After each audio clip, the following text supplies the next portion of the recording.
sini kita langsung sekilas dulu ya sambil menunggu yang lainnya juga. Nah, di pembahasan sebelumnya adalah membahas tentang akuntansi. Apa itu akuntansi? Kemudian pengertiannya, terus membahas tentang persamaan dasar akuntansi. Nah, tampilannya saya buat melebar aja. Oke, nah kemarin seperti ini tentang akuntansi. Ini langsung semua nggak kemarin? Oh enggak ya. Jadi saya sedikit ulangin lagi tentang definisi akuntansi yang kemarin. Nah, akuntansi ini adalah proses pencatatan, penggolongan, peringkasan, pelaporan data keuangan suatu organisasi pada periode tertentu. Itu definisi akuntansi secara umum. Jadi suatu proses pencatatan, mulai dari mencatat, menggolongkan, meringkas sampai dengan pelaporan data keuangan suatu organisasi itu dinamakan akuntansi. Nah, di file di atas sepertinya sudah ada tuh file-file bahan khusus kan sudah ada. Definisi akuntansi. Akuntansi ini adalah proses pencatatan, penggolongan, peringkasan, pelaporan data keuangan suatu organisasi pada periode tertentu. Ini dinamakan definisi daripada akuntansi, seperti itu. Dan tentunya sudah seringlah ya mendengar istilah-istilah tentang akuntansi. Dulu waktu sekolah di SMP, SMA kan sudah sering mendengar tentang istilah-istilah akuntansi. Akuntansi adalah apalagi ya SMA-nya jurusannya mengambil di jurusan IPA, IPS ya akuntansi ya. Jadi ekonomi ya akuntansi. Jadi sering belajar tentang neraca, kemudian buku besar dan sebagainya. Ini bagian daripada akuntansi. Akuntansi ini adalah suatu proses mulai dari pencatatan, kemudian penggolongan, peringkasan sampai dengan pelaporan keuangan. Intinya yang berkaitan dengan keuangan-keuangan seperti itu. Nah, nanti di dalam materi khusus setelah seminggu belajar dasarnya, nanti kita latihan menggunakan suatu aplikasi, menggunakan aplikasi yang namanya UBS Accounting System. Jadi aplikasi yang sudah dibentuk sedemikian rupa untuk memudahkan pengguna dalam nanti melakukan transaksi di perusahaannya. Mulai dari input, nanti kita sudah disediakan teman-teman yang memudahkan untuk penggunaannya. Sampai dengan hasil outputnya, laporannya juga lebih efektif dan juga efisien tentunya seperti itu. Nah, itu adalah tentang definisi akuntansi. Nah, kemudian siklus akuntansi saya kira juga sudah paham lah ya. Siklus akuntansi ini mulai dari, kan tadi istilah definisi daripada akuntansi, mulai dari pencatatan, penggolongan, peringkasan sampai dengan pelaporan. Siklusnya kurang lebih seperti ini. Mulai dari mendokumentasikan bukti dengan adanya bukti transaksi. Setiap perusahaan ketika dia melakukan transaksi pasti ada buktinya, membeli ataupun menjual saja dari transaksinya. Nah, dalam bentuk nota atau faktur dan sebagainya pasti kan ada bukti transaksinya.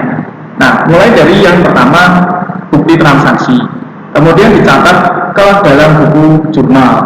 Setelah itu dilakukan posting ke dalam buku besar. Kemudian menuangkan saldo-saldo dari buku besar ke dalam neraca saldo. Setelah itu melakukan penyesuaian terhadap informasi paling up to date, menuangkan ke dalam neraca saldo setelah penyesuaian. Setelah itu menyusun laporan keuangan berdasarkan NSSP, tutup buku, dan menuangkan saldo ke dalam buku besar, ke dalam neraca saldo yang setelah tutup buku tadi. Ini adalah siklusnya daripada akuntansi tadi, mulai dari peringkasan, pencatatan, penggolongan sampai dengan pelaporan seperti itu. Nah, yang dipelajari di dalam materi kursus ya, yang pertama kemarin adalah membahas tentang persamaan dasar akuntansi. Apa itu persamaan dasar akuntansi? Persamaan dasar akuntansi ini adalah hubungan antara wujud kekayaan dan sumber kekayaan yang diterapkan dalam satu persamaan, yaitu persamaan dasar akuntansi. Nah, persamaan dasar akuntansi ini adalah keseimbangan antara aktiva dan pasiva. Aktiva adalah wujud kekayaan, kalau pasiva adalah sumber kekayaan. Aktif dan pasif gitu, aktiva dan pasiva. Pernah dengar ya, aktiva dan pasiva. Aktif dan pasif. Kalau di dalam istilah persamaan dasar akuntansi, aktiva itu adalah wujud kekayaannya, bentuk kekayaannya, sengketa, seperti kas, piutang, perlengkapan, peralatan, gedung, dan lain-lain yang kelihatan. Ini masuk ke dalam jenis kekayaan atau aktiva, aktif. Aktif itu adalah bentuk kekayaannya, wujud kekayaannya. Nah, wujud kekayaan di dalam persamaan dasar ini nanti harus seimbang nilainya dengan sumber kekayaannya. Sumber kekayaan ini dinamakan pasifa. Pasif itu sumbernya dari mana kekayaan itu gitu. Wujudnya itu uang dari mana sumbernya. Sumber itu nanti kan bisa terdiri dari modal dan juga hutang. Kemarin gitu ya. Pasifa ini adalah dari hutang dan modal. Atau gambarnya seperti ini. Nah, gambarnya bisa dilihat di monitor ya. Nah, bentuk persamaan dasar akuntansi kurang lebih seperti ini gambarnya, yaitu keseimbangan antara wujud kekayaan dengan sumber kekayaan. Nah, wujudnya di sana yaitu istilahnya dinamakan dengan aktiva atau aset atau harta. Ini dinamakan aktiva. Nah, nilai aktiva nanti harus harus seimbang dengan pasifa. Pasifa itu sumber kekayaan. Nah, sumber kekayaan biasanya kalau di dalam akuntansi ini terdiri sumbernya itu dari dua sumber, yaitu modal dan juga hutang. Nah, kan sumber harta itu dari mana? Biasanya dari modalnya dia sama hutangnya dari mana gitu. Kalau perusahaan apa ya? Perusahaan. Nah, contohnya aktiva tadi kan bentuk kekayaan atau wujud kekayaan atau harta kekayaan tadi. Ada kas, ada piutang, ada perlengkapan, peralatan, tanah, gedung, kendaraan, dan lain-lain yang sifatnya ada bentuknya, wujudnya. Nah, kalau pasifa ya isinya terdiri dari hutang dan modal. Yang nanti akan mempengaruhi hutang dan modal ini, kalau ada modal bertambah, biasanya akan dipengaruhi dengan adanya pendapatan, ada investasi, ada laba. Ini nanti akan berpengaruh di modal yang nilainya akan bertambah nilainya. Jadi kalau ada pendapatan, ada investasi, ada keuntungan-keuntungan, ini akan menambah nilai modal. Nah, sebaliknya nilai modal nanti akan berkurang. Ini dikarenakan atau dipengaruhi karena adanya biaya-biaya pengeluaran gitu ya, biaya gaji, biaya listrik, biaya telepon. Ininya biaya yang dikeluarkan oleh perusahaan. Itu berpengaruh di modal. Modal akan berkurang. Kalau di perusahaan ada modal 1 juta misalkan, ada biaya servis kendaraan misalnya, kan modalnya berkurang, kan untuk bayar biaya tadi. Ininya seperti itu. Biaya, kemudian ada privo. Privo apa? Privo adalah pengambilan uang perusahaan untuk keperluan pribadi, namanya privo. Privo itu adalah pengambilan uang perusahaan untuk keperluan dirinya atau si bos tadi atau si pemilik perusahaannya, namanya privo. Privo adalah pengambilan uang perusahaan untuk keperluan pribadi, namanya privo. Pengambilan uang perusahaan untuk keperluan pribadi. Nah, kalau ada pengambilan uang perusahaan untuk keperluan pribadi, tentunya nanti akan mengurangi nilai modalnya, modal berkurang. Dan tentunya pasti kalau ada yang namanya kerugian, nah rugi ya, ini akan berpengaruh di bagian modal, nilainya akan berkurang. Jadi kalau modalnya ini rugi, maka nilainya berkurang. Sebenarnya kalau bertambah ya laba, modalnya akan bertambah. Itu gambarannya. Nah, rumusnya yang kemarin disampaikan, ini dasarnya, rumusnya. Kelihatan ya? Rumusnya ini ada 9 rumus dasar yang nanti bisa diimplementasikan ketika nanti ada suatu kegiatan-kegiatan yang nanti harus dilakukan oleh karyawannya dalam nanti melaporkan hasil persamaan dasar akuntansinya. Nah, ada 9 rumus dasarnya. Yang pertama ada investasi modal. Jadi kalau nanti ada soal yang berkaitan dengan investasi modal, contohnya misalkan ada contoh kasus soal di dalam perusahaan. Contoh kasus di dalam perusahaan yang pertama tanggal 1 Agustus misalkan. Tanggal 1 Agustus telah diinvestasikan modal sebesar 1 juta misalnya. Jadi namanya investasi modal itu ceritanya. Telah diinvestasikan modal sebesar 1 juta atau telah ditambahkan modal senilai 1 juta ke perusahaan A misalnya. Nah, Ada soal seperti itu. Dulu di SMA pernah dapat kayak gitu enggak? Contoh soal-soal kayak gitu. Diinvestasikan modal ke toko ini 1 juta, atau investasi modal ke toko A senilai 10 juta.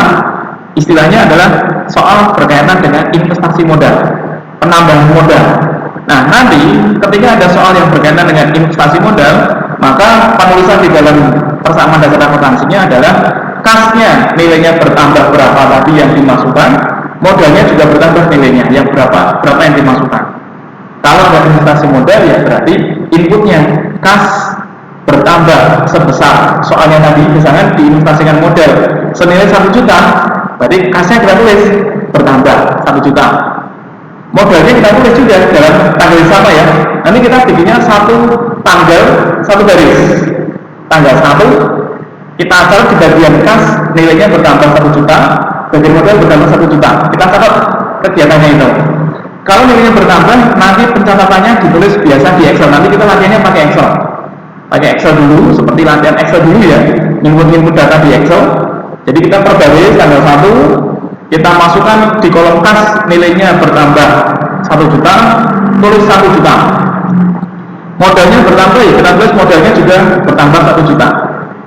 Nah, kalau itu nilainya bertambah, nanti kalau ada nilai yang misalnya berkurang, kayak contoh di nomor 2, nanti penulisannya diawali dengan min dulu. Kalau bertambah, nggak usah langsung diketik apa adanya. Tapi kalau berkurang nilainya, diawali min dulu, min 1 juta. Depannya ada minnya, itu membedakan antara plus dan minus tadi ceritanya. Itu yang pertama tadi investasi modal. Yang kedua ada contoh pembelian barang secara tunai. Contoh kasus di perusahaan, misalkan perusahaan membeli peralatan dibayar tunai misalnya, toko peralatan tapi bayarnya cash ke toko sebelah misalnya, namanya pembelian barang tunai. Kalau kita nanti membeli barang untuk perusahaan, tentunya nilai barang itu akan bertambah. Misalnya kita beli peralatan, cari tanggal 2 kolom peralatan, bertambah nilainya sebesar tadi berapa soalnya. Misalkan contoh tanggal 2, nomor 2 ya.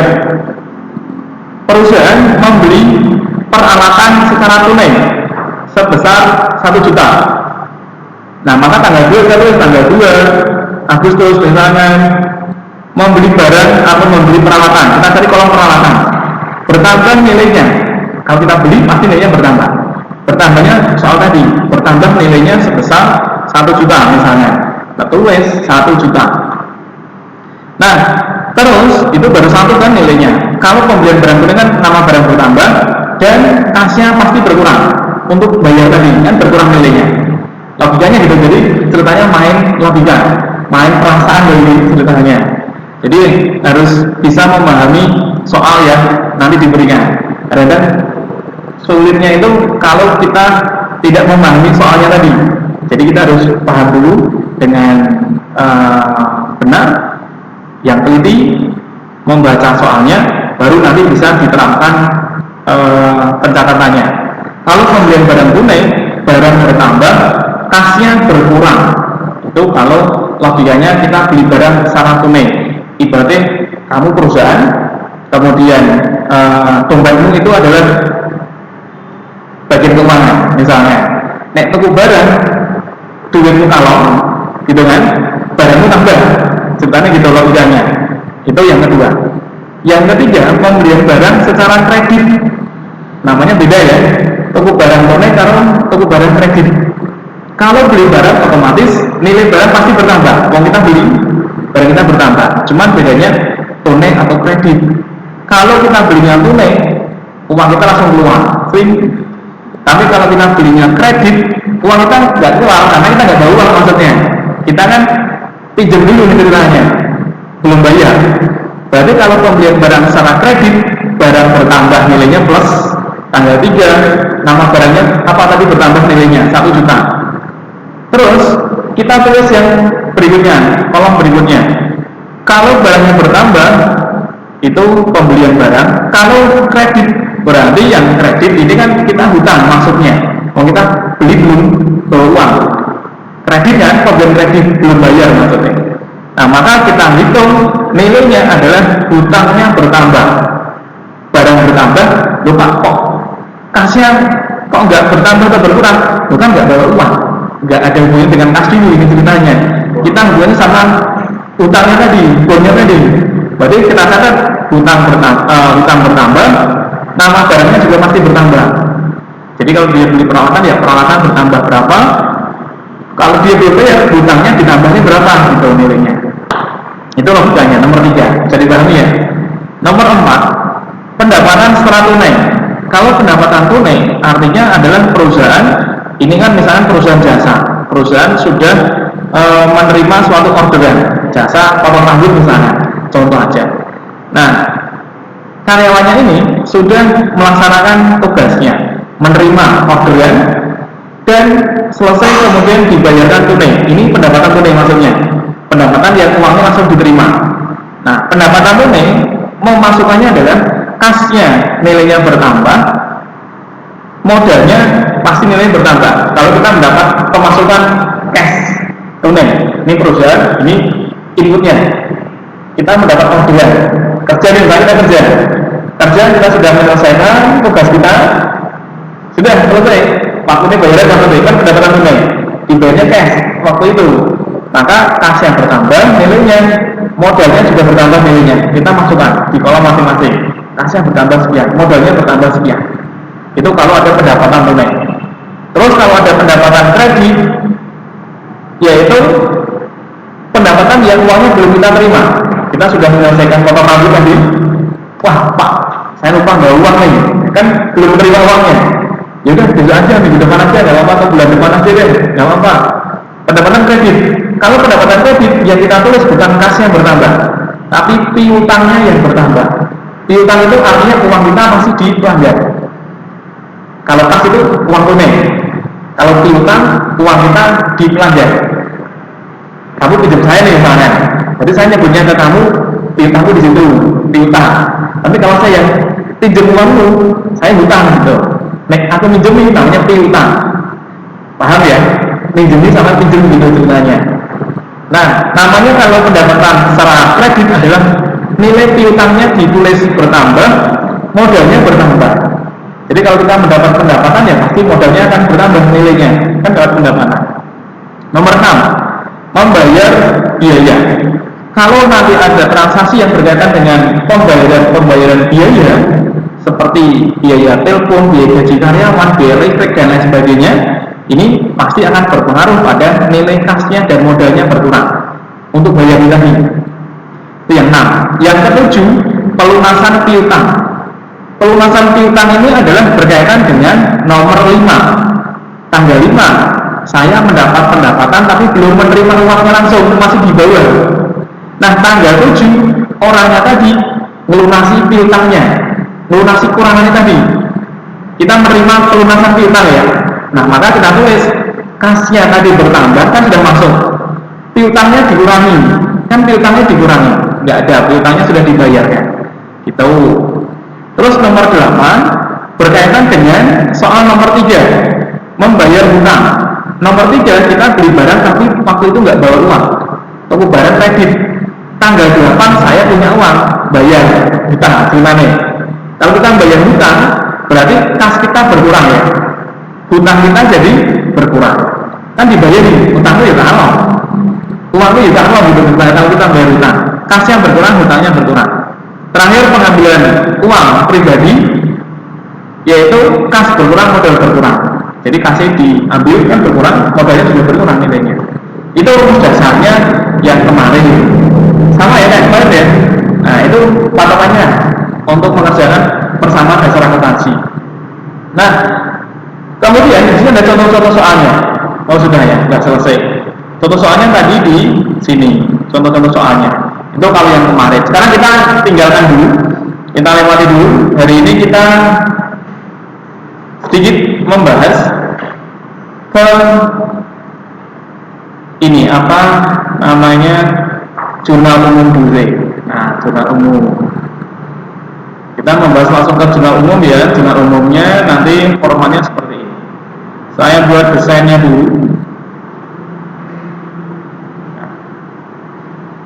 Transaksinya ini deh. Nah, kita hari ini tadi hanya sekilas dulu membahas flashbacknya dulu ceritanya. Kita materinya ke jurnal umum. Pengumuman ya, minggu depan libur nih. Senin tanggal 17 kan merah tuh. Selasa 18, Rabu 19 cuti bersama, libur. Hari Kamisnya tanggal merah 1 Muharram, 1 Suro, libur. Hari Jumatnya masuk. Maksudnya hari Jumat tok, minggu depan. Jadi Senin, Selasa, Rabu, Kamis libur, Jumat makan. Minggu depan loh, minggu depan. Jadi besok Rabu, Kamis, Jumat masih berangkat. Jadi yang dimaksud Senin besok mulainya tanggal 17 sampai 21 ya libur. 20 liburnya, 21 berangkat. Baik, kita hari ini melanjutkan pembahasan jurnal umum. Kalau tadi sudah ada dasar-dasarnya di persamaan dasar, kita mulai hari ini. Besok Rabu kayaknya prakteknya aja Rabu ya, prakteknya ya. Besok Rabu prakteknya karena Rabu rencananya di sini ada lomba-lomba 17-an nanti khusus untuk dosen sama adminnya. Besok tapi ini khusus ya praktek. Makanya ini dijelaskan dulu.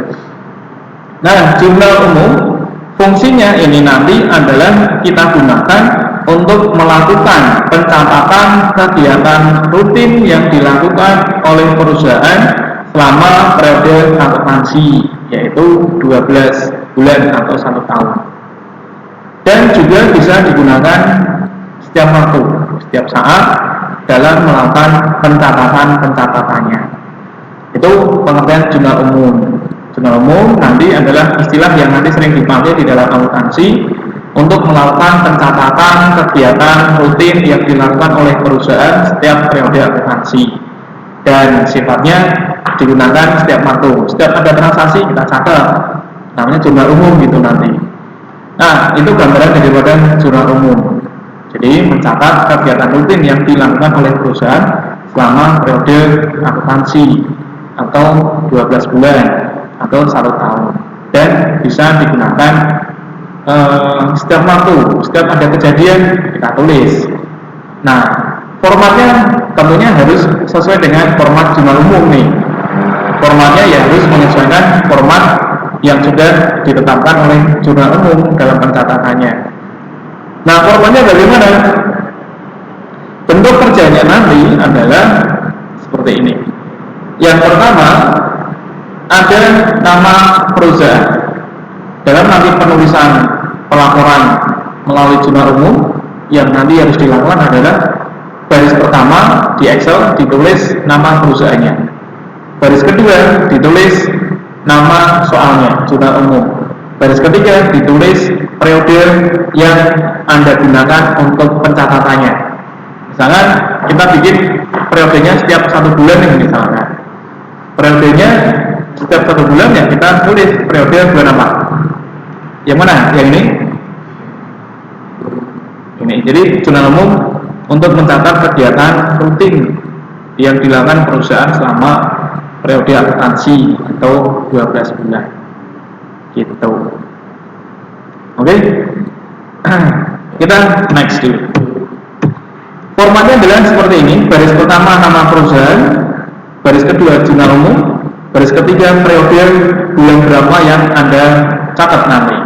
Dan isinya nanti seperti ini formatnya. Di dalam Excel nanti silakan bikin format seperti ini untuk menuliskan setiap transaksi yang dilakukan oleh perusahaan.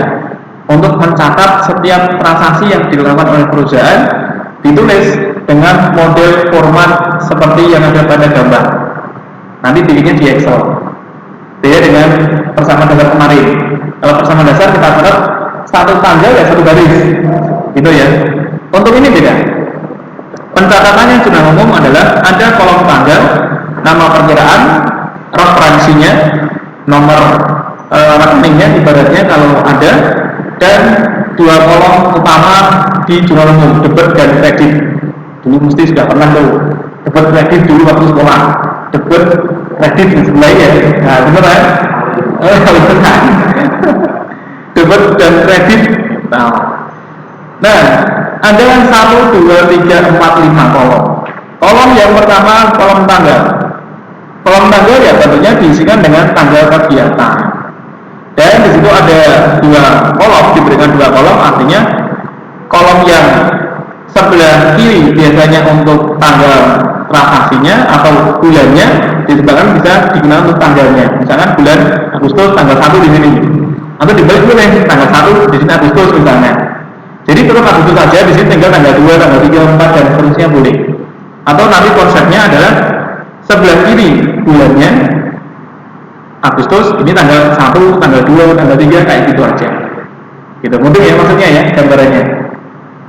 Terus nama perkiraan nanti diisikan dengan nama rekening yang mewakili dari transaksi.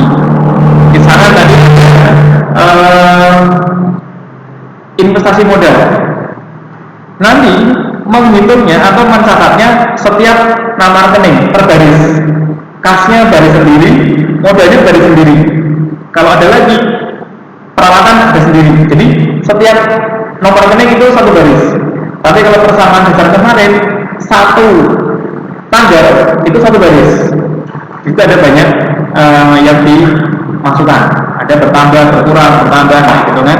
Nah di sini nanti adalah menghitungnya setiap rekening dibuat per baris. Nah nama perkiraan atau nama rekening ya, nama perkiraannya kas referensinya berapa, kolom debit atau kredit kasnya, posisinya per baris. Nah biasanya yang diinput pertama adalah posisi debit dulu. Jika debit sudah selesai baru diikuti dengan kredit. Membedakannya biasanya debit kredit itu kalau debit sebelah kiri, kalau kredit dia agak menjorok ke kanan. Istilahnya kayak gitu.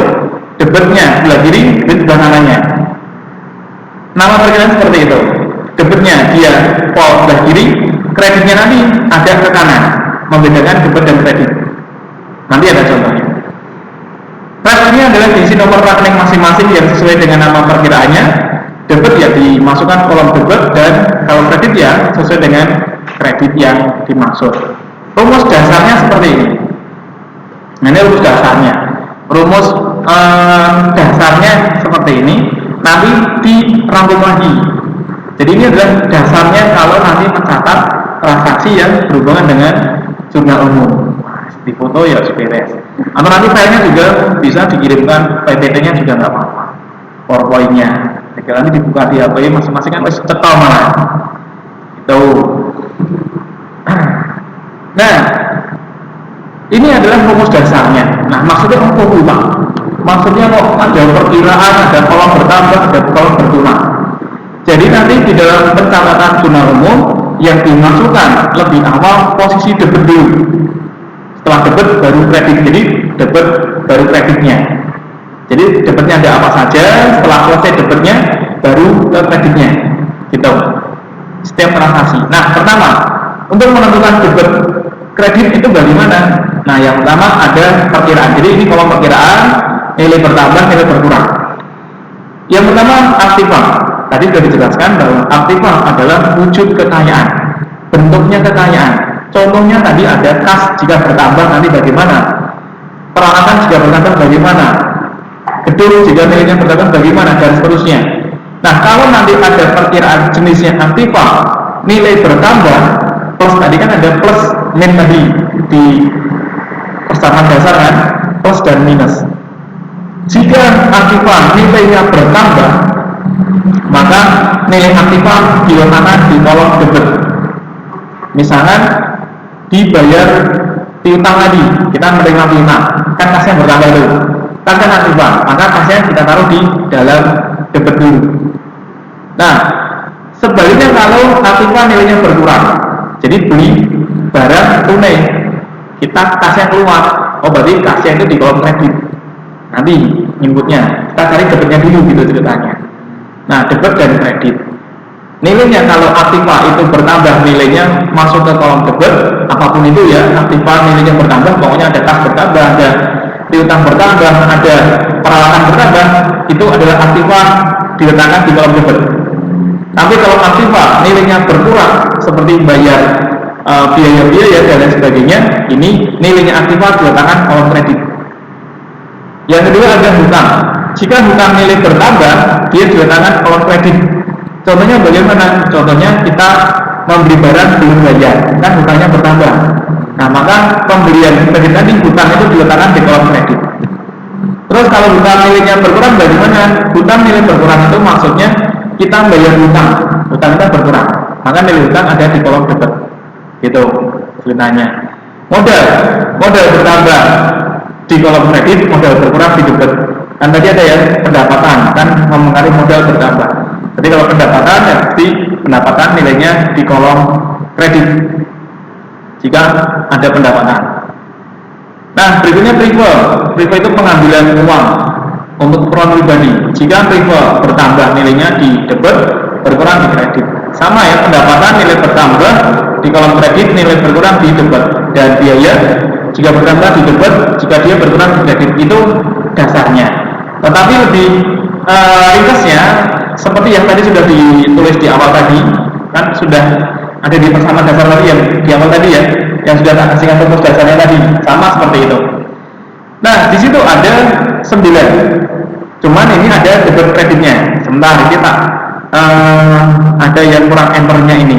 Nah, kurang enternya. Biaya. Inilah ya, biaya di debit. Kemudian ini nilai hutang. Nah, di sini sudah ya simpan. Oke.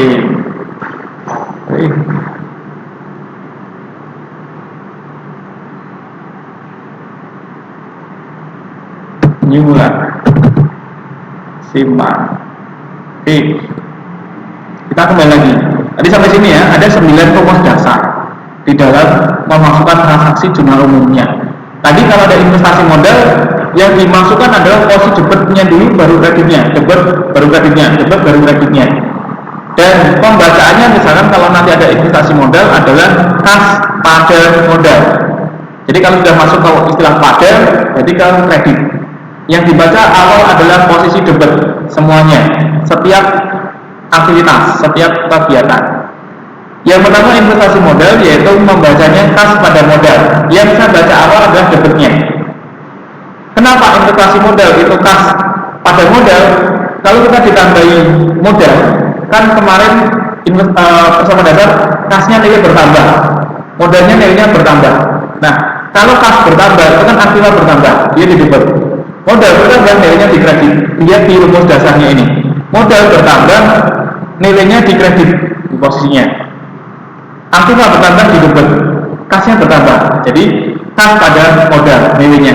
Yang dimaksud aktiva itu nama perkiraannya. Kan aktiva ada banyak nama perkiraannya. Ada kas, ada piutang, ada perlengkapan, ada peralatan gitu.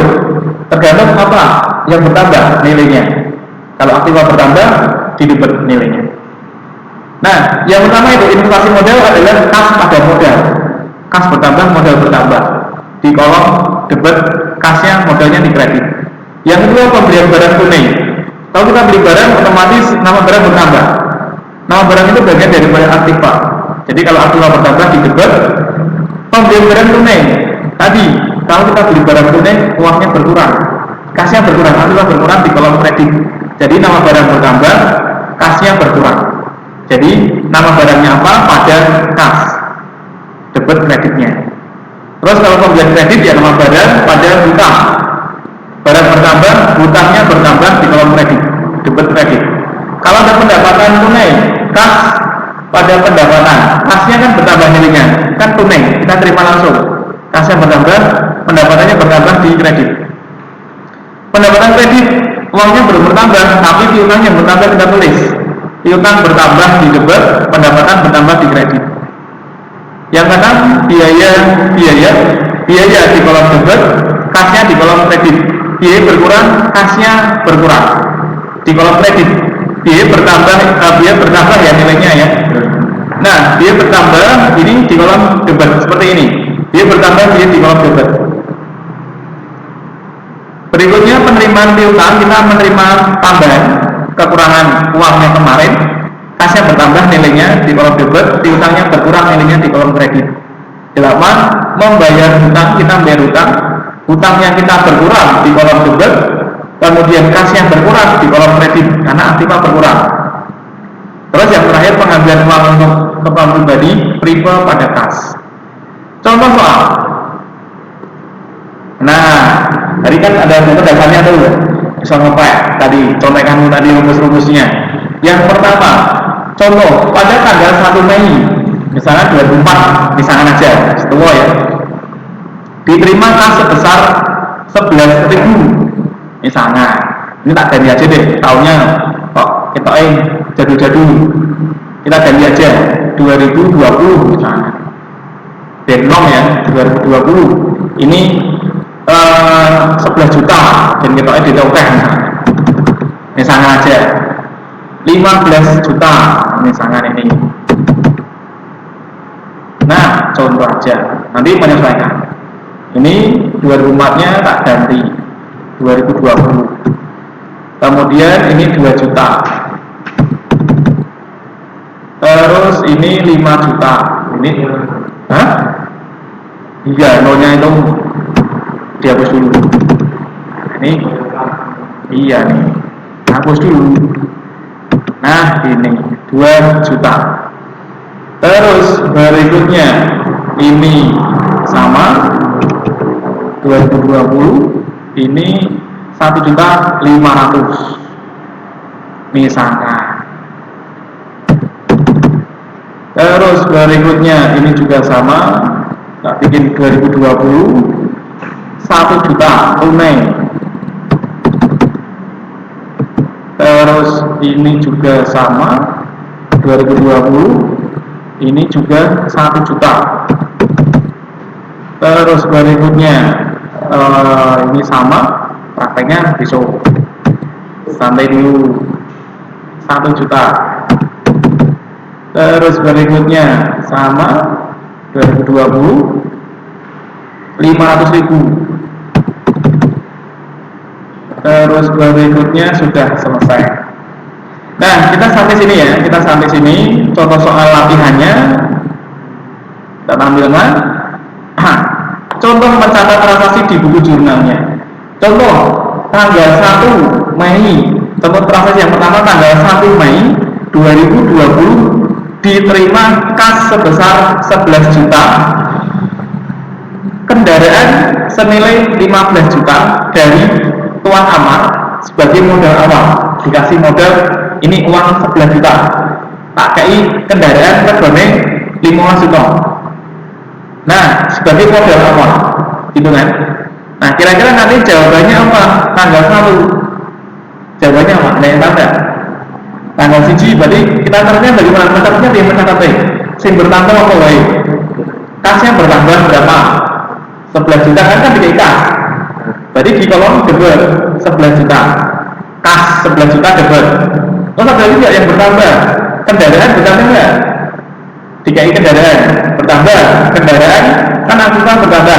Kalau debit lagi kendaraan 15 juta debit bertambah. Terus apalagi yang bertambah? Modalnya. Nah, sebagai modal. Modalnya bertambah enggak? Bertambah. Modalnya kalau modal bertambah di kolom kredit berapa modalnya? Nambah kilo dari modalnya 26 juta. Maka pencatatannya adalah tanggal 1 Mei ini ya, yang itu 2020 ya, 1 Mei jurnalnya kita catat kas bertambah di kolom debit 11 juta, kendaraan bertambah di kolom debit 15 juta, modal Amar bertambah di kolom kredit nilainya 26 juta. Itu contoh penulisannya nanti. Sudah jadi dipahami belum? Cara nulisnya kan memahami soalnya dulu. Nilai bertambah atau bertambah. Intinya kalau ada investasi modal, kalau ada investasi modal, kas pada modal. Sebenarnya tidak hanya kas saja yang bertambah, kan bisa ada kendaraan juga yang kita catat. Jadi setiap apa yang dilakukan perusahaan kita catat. Yang bertambah apa? Nggak hanya kas. Pokoknya kalau ada investasi, kalau ada aktiva bertambah, ya dia ditulis semuanya biar jelas maksudnya. Tidak hanya kasnya saja. Kalau ada kendaraan yang kita tulis kendaraan bertambah berapa? Kita total modalnya bertambah. Jadi keterangan posisinya ada dua beda. Untuk debit di sebelah kiri kalau dia masuk ke kredit dia agak menjorok ke kanan, dibedakan aja. Boleh dikasih spasi 3 atau 4 atau 5 enggak? Nah, boleh untuk membedakan aja. Sudah ada, bisa dipahami? Next ya, contoh yang berikutnya. Nomor 2, lebih paham. Tanggal 4 Mei 2020 dibeli perabot kantor senilai 5 juta dari Exotic Furniture. Jadi toko perabot kantor ceritanya, regane 5 juta. Aku beli 5 juta. Dari jumlah tersebut baru dibayar tunai 2 juta. Jadi toko rego barangnya 5 juta, baru tak bayarnya 2 juta. Nah, sisanya wesel 1 bulan tanpa bunga. Kurangannya berapa berarti? 3 juta ya, kan 5 juta lagi berong itu. Kurangannya bisa tak sebulan lagi gitu misalkan, nggak ada bunganya. Nah 3 juta kurangannya. Berarti kita tulis apa dulu? Kalau di sini adalah kita beli perabot, kan pembelian tunai plus kredit tunai dan kurang bayarnya gitu ceritanya. Kalau tadi ada soal pembelian tunai adalah nama barang bertambah uang debit dan sisanya di kredit itu ibaratnya. Berarti pencatatannya tanggal 4 Mei adalah di bawah sini ya kan lanjutannya 4 Mei ya di sini ya. 4 Mei kita tulis beli perabot kantor 5 juta. Kita tulis di tanggal 4 perabot kantor 5 juta nilainya. Debit kan? Terus kita masukkan, kita bayar 2 juta, uang kita berkurang, kasihan min 2 juta, kan nggak dibayar. Kita tulis kasihan min 2 juta di kolom kredit ceritanya, kalau minus dia di kredit nilainya ya, kan ini nggak ada keterangan min plus kan nggak ada, tinggal kita catat aja nilainya berapa yang berkurang di kolom apa, itu. Kasihan berkurang nilainya, maka di kolom kredit senilai 2 juta. Dan hutang biasanya hutangnya bertambah ya senilai 3 juta di kolom kredit. Maka jawabannya kalau ada pembelian barang secara tunai, tulis nama barangnya, kemudian kasnya berkurang berapa, kita catat 2 juta. Berarti saya kurang, berarti hutang sisanya hutangnya berapa, kita tulis hutangnya 3 juta. Itu jadi harus jelas ceritanya, harus seimbang antara debit dan kredit nanti nilainya. Itu ceritanya kan tidak ada kurangannya, debit kredit kan seimbang nanti. Itu yang tanggal 4. Next ya, berikutnya tanggal 5. Tanggal 15 transaksi yang ketiga, dijual jasa pengangkutan secara kredit. Nah, kalau kita jual jasa, ini kan kita perusahaan jasa, otomatis sudah mendapat pendapatan gitu kan, menjual jasa. Dan di situ pendapatannya adalah masih belum dibayar, atau pendapatan kredit ceritanya. Maka tanggal 15 Mei adalah piutang usaha pada pendapatan, nilainya 1.500.000. Itu ceritanya. Kan piutang pada pendapatan. Rumusnya tadi dibuka lagi yang rumus dasar tadi. Itu ada. Tanggal selanjutnya, tanggal 17 Mei, kita beli bahan habis pakai, pembelian tunai. Kita beli bahan habis pakai 1 juta secara tunai. Jawabannya apa? Kalau kita beli barang secara tunai, apa yuk? Kalau kita beli barang bayarnya cash tadi,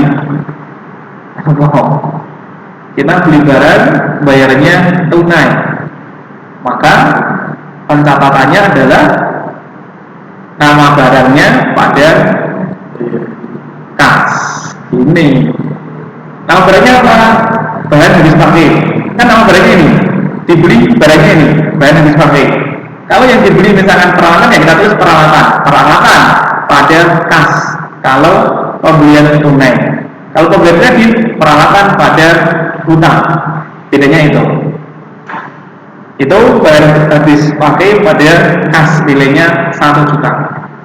Next, lagi contoh berikutnya, 20 Mei kita menerima kas 1.500.000 dari debitur untuk melunasi hutangnya pada transaksi yang tanggal 3 kemarin. Kita menerima piutang pembayaran kurangannya tadi diterima kasnya, maka jawabannya adalah kas pada piutang usaha, orangnya dilunasi, kas pada piutang.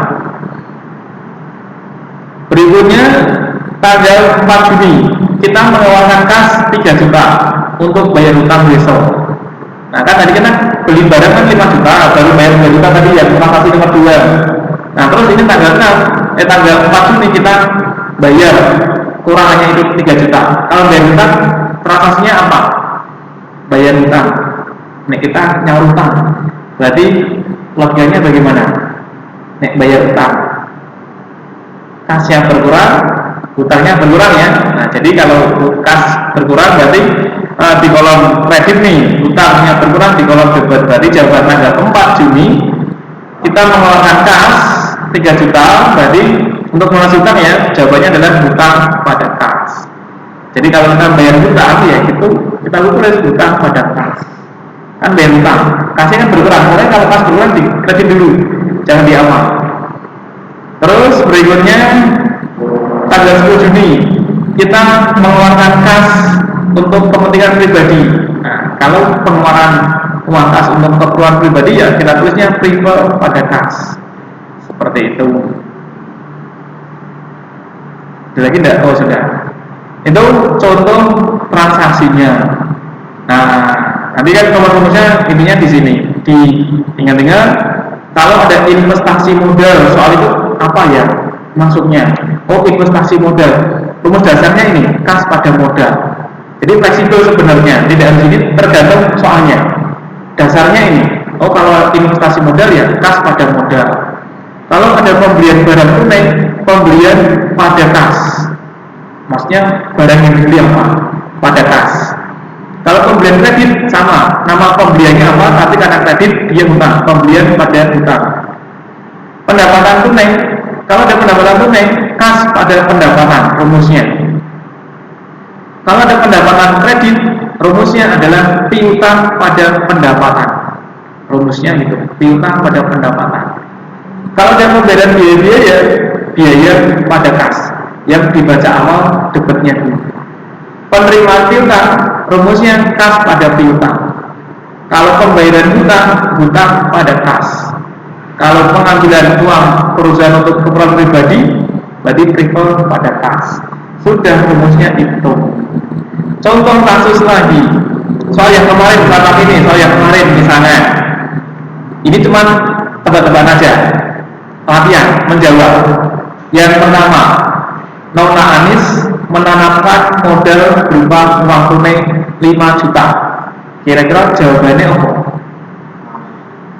Kas pada modal. Tuh, saya bukan di notat ya. Jawaban untuk tanggal 1. Nah, tanggal 1 kira-kira jawabannya apa? Tebak-tebakan di sini. Agak kecil tidak apa-apa ya. Segini deh. Kelihatan ya mungkin? Nah, tanggal 1 ibaratnya gini, tanggal 1 atau soal yang pertama deh, 1. Jawabannya adalah kalau ada investasi modal kas senilai 5 juta 5.000 ya misalnya pada modal senilai 5 juta tanggal 1. Tanggal 2. Nah, ini contoh aja nih. Anggapnya kita gambarannya ya, ini contoh gambarannya. Tanggal 2 latihannya. Perusahaan memperoleh pinjaman uang sebesar 3 juta. Jadi perusahaan untuk utangan. Jadi perusahaan itu pinjam sebenarnya. Ini kan ya, kan untuk pinjaman. Dapat pinjaman sebesar 3 juta. Jadi perusahaan itu pinjam sebenarnya, ceritanya kan bahasanya gitu. Perusahaannya pinjam atau hutangnya. Kalau perusahaannya ini dapat pinjaman, kan untuk utangan apa nih? Nah, kan kasih bertambah kan, hutangnya kan juga bertambah nilainya. Maka kalau ada hutang untuk utangan ceritanya, perusahaan peroleh pinjaman sebesar 3 juta. Berarti kas pada hutang. Kasnya senilai 3 juta. 3 juta, hutangnya juga bertambah, nilainya 3 juta.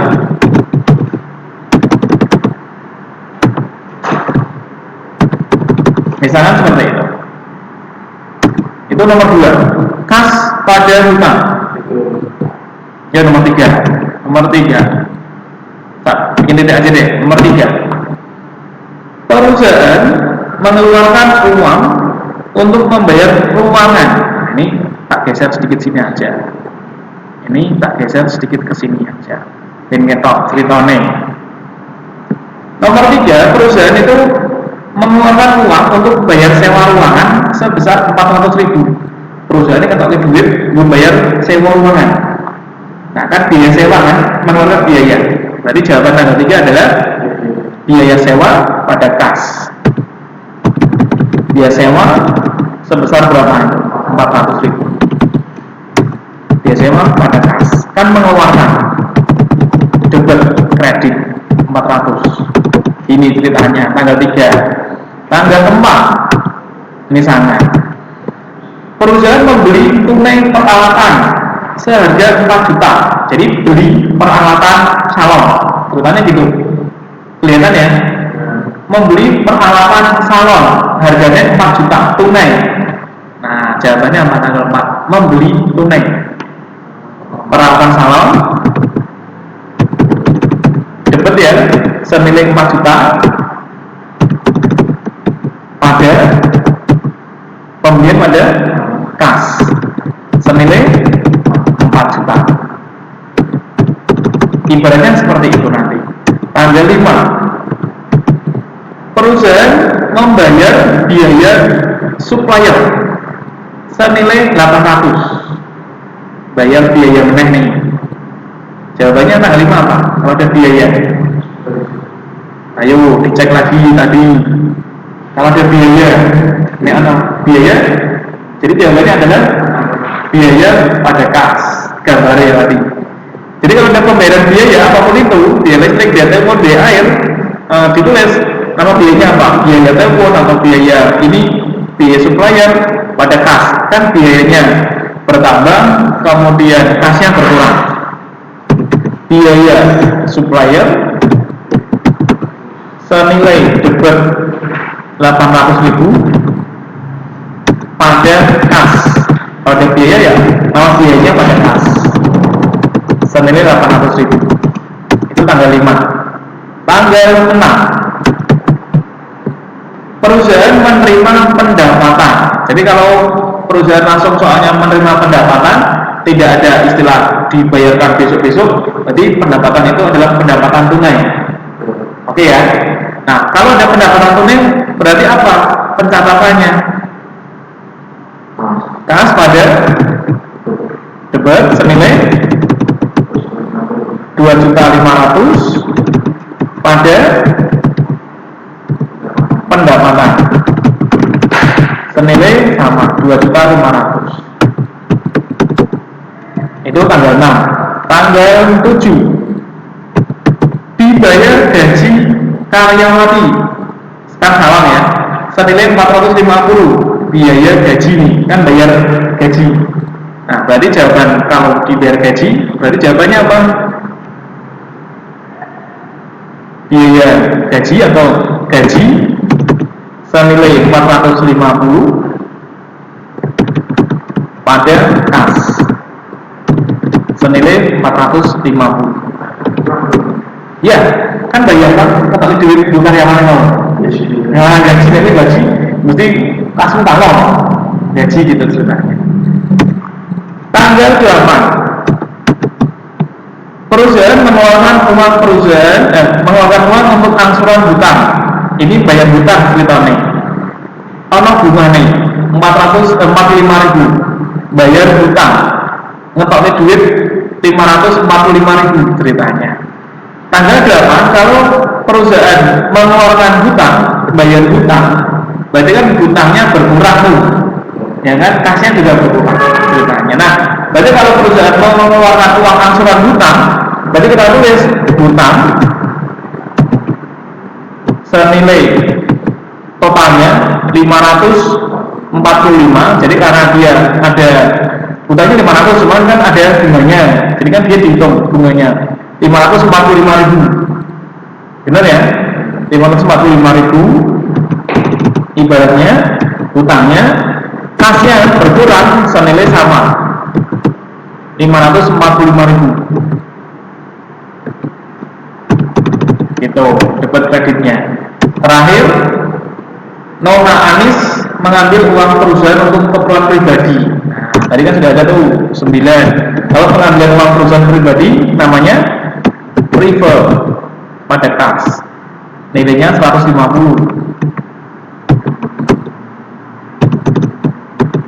pada kas senilai 150. Nah, itu ceritanya. Nanti di total antara debit kreditnya nanti harus sama, seimbang. Kalau tidak sama berarti ada yang salah dalam menginputkannya. Itu nanti inputnya di Excel kan lebih ada kolom-kolomnya. Kalau debit uang kredit kan lebih rapi maksudnya. Nah, nanti kan menghitung totalnya kan juga lebih cepat pakai sum sudah di debitnya. Totalnya berapa? Kreditnya sum jadi hasilnya berapa? Harus yang sama, seimbang antara debit dan kreditnya, seperti itu. Nah, itu nanti yang bisa dipraktekkan. Berarti besok ya prakteknya ya. Besok ini videonya saya rekam juga. Besok bisa ditonton kembali. Seperti